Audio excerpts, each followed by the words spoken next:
You ask Tiger to solve. This deals with linear equations with one unknown.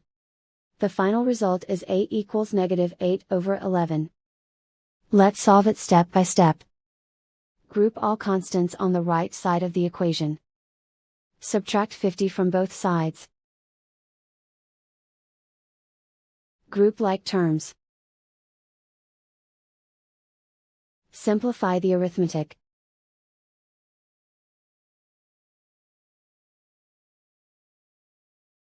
Isolate the a.